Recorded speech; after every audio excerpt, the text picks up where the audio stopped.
Bonjour à tous, on se retrouve pour un nouvel épisode de Fortnite of the Apocalypse, la suite de Seven Deadly Sins Nanatsu no Taizai. Et dans cet épisode, donc on va un petit peu voir la vraie puissance de Galan et de Miraskula maintenant qu'ils sont sous les ordres d'Arthur.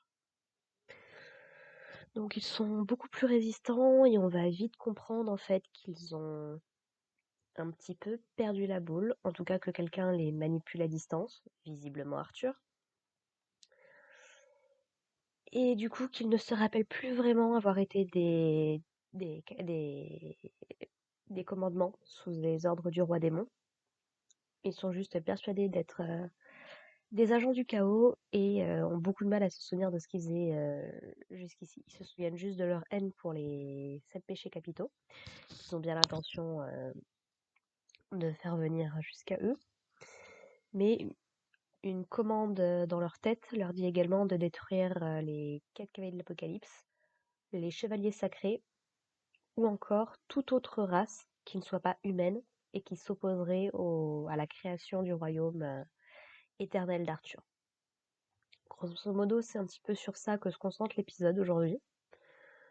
Donc, on va avoir Tristan qui va se farcir Meraskula, une fois qu'avec Perceval et Gawain, ils vont être revenus dans le château, enfin dans la ville. De son côté, Perceval et Gawain, on va dire un petit peu tous les deux, vont se farcir Galan, pendant que Lancelot se contente globalement d'observer un petit peu ce qui se passe, sans trop intervenir. Il a vraiment ce côté relâche, ce côté je vais pas intervenir s'il y a pas besoin. Et peut-être aussi parce que c'est actuellement le plus fort du groupe. C'est en tout cas plus ou moins ce que laissait sous-entendre Tristan, il y a quelques épisodes.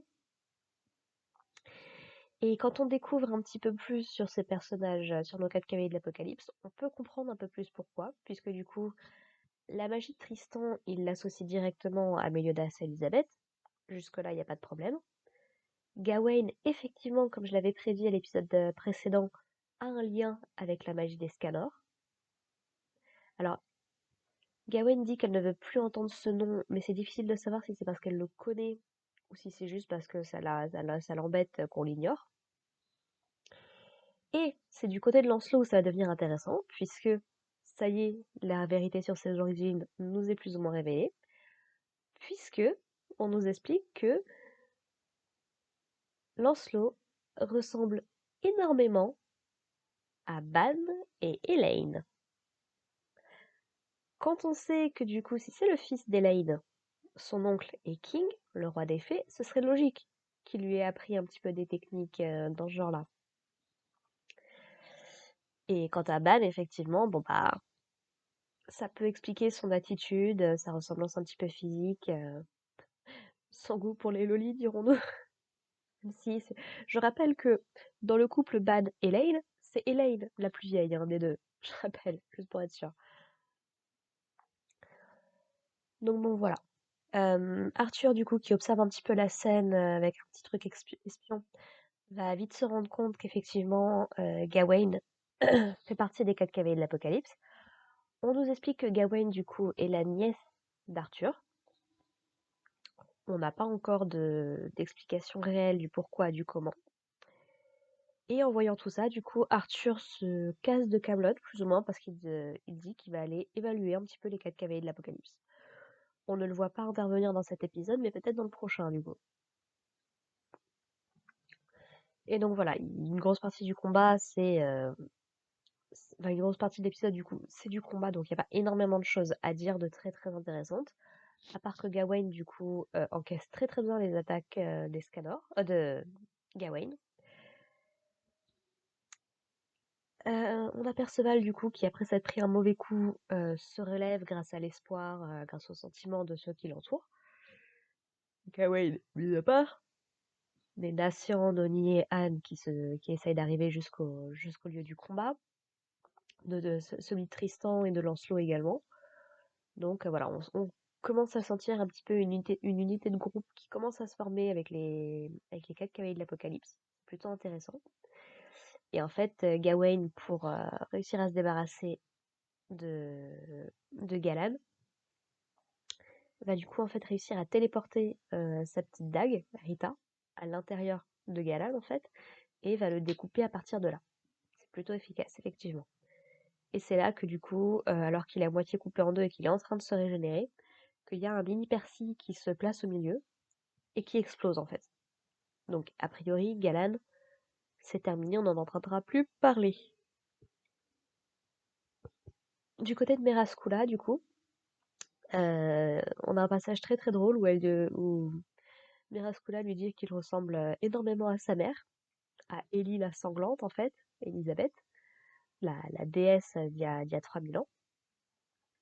Et en gros, on a Tristan qui est en mode fanboy absolu de sa mère qui dit n'est-ce pas, je ne lui arrive pas encore au niveau, mais tout le monde arrête pas de me dire que je lui ressemble, donc c'est que ça doit être vrai et tout ça. Est-ce que tu peux parler un petit peu d'elle? Elle m'a jamais parlé de son passé, tout ça, ça m'intéresse beaucoup. Donc il est en mode fanboy absolu, au point en fait un petit peu de terrifier Meraskula. Et en fait, il va finir par utiliser sa forme démoniaque, donc effectivement il en a une. Et Miraskula va lui dire, bah écoute, en fait, non, t'es un monstre comme ton père. Enfin, au début, elle lui dit, tu ne ressembles pas à ton père. Il dit, n'est-ce pas, n'est-ce pas? Parce que si on se rappelle de la fin de Nanatsu, la relation Tristan-Meliodas, elle a toujours été un petit peu compliquée, clairement. Mais du coup, juste après, elle va dire, non, en fait, après qu'il a utilisé sa forme démoniaque, non, non, mais en fait, t'es un monstre comme ton père. Donc on comprend que c'est pour ça que Tristan n'aime pas vraiment utiliser cette forme, quoi. C'est pas trop son truc. On voit un petit peu Tristan utiliser ses pouvoirs de déesse sur une créature invoquée par Meraskula, mais qui est en fait un mélange entre déesse et démon, donc ça n'a pas d'efficacité. Donc par rapport à Perceval, je pense que c'est soit une créature du chaos qui n'est pas affectée par la magie de Tristan, soit un espèce de mélange déesse-démon.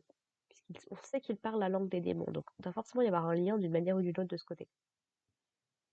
Peut-être que c'est un Néphilim comme Tristan, sait-on jamais. Et du coup, Lancelot de son côté remarque bien que Galad et Meraskula ont eu le cerveau complètement lavé, pour oublier qui ils sont vraiment. Et en fait, il va passer une petite partie du combat à provoquer Meraskula pour essayer de déclencher cette réaction. Et on va avoir Meraskula qui reprend en fait sa vraie forme, sa forme de serpent, ce qui va permettre du coup à Tristan de s'en débarrasser beaucoup plus facilement. Et pendant que Lancelot, du coup, l'interroge un petit peu de savoir, bah, le gars qui était avec toi, il est passé où, qu'est-ce qu'il veut, machin, machin. Et Beraskula mentionne dans sa tête une personne au casque étoilé. Donc potentiellement la personne effectivement que recherchait Lancelot quand il avait posé la question au serviteur d'Arthur. Et en fait, du coup, bah, il se barre vers le château à la fin de l'épisode. On a un petit retour très léger sur Meliodas, qui du coup a bien senti que c'était les 10 commandements qui étaient dans le coin. Mais plutôt d'aller intervenir, il se dit bah je vais tout confier aux 4 cavaliers d'Apocalypse, je suis sûr qu'ils sont capables de faire quelque chose. Moi, je vais plutôt aller protéger Bartra parce qu'en fait, c'est grâce à sa vision qu'on a un temps d'avance sur Camelot. S'il lui arrive quelque chose, on est vraiment mal. Et donc, c'est potentiellement ça qui est parti chercher la personne au casque étoilé. Voilà. Donc, c'est à peu près comme ça que se termine l'épisode. Il n'y a pas énormément de choses à dire. Encore une fois, c'est plus. Quand c'est du combat, c'est vrai qu'il y a moins de trucs à développer, sauf si vraiment on apprend des trucs pendant le combat. Donc voilà, ma review sera peut-être un peu plus courte que d'habitude, mais il n'y a pas forcément grand-chose de plus à en dire. C'était un bon épisode. J'ai bien aimé. Bon, le fait que Galan et Miraskula soient de retour, ça apporte pas grand-chose en soi. Mais voilà, c'est intéressant. Ça fait passer le temps, on va dire. Voilà. Sur ce, bah écoutez, je vais pas vous embêter plus longtemps. On se retrouve la prochaine fois pour l'épisode 22. Plus que 3 épisodes avant la fin de saison. On y arrive, on y arrive. Et puis bah écoutez, on se retrouve la prochaine fois. Allez, portez-vous bien les gens. Bye.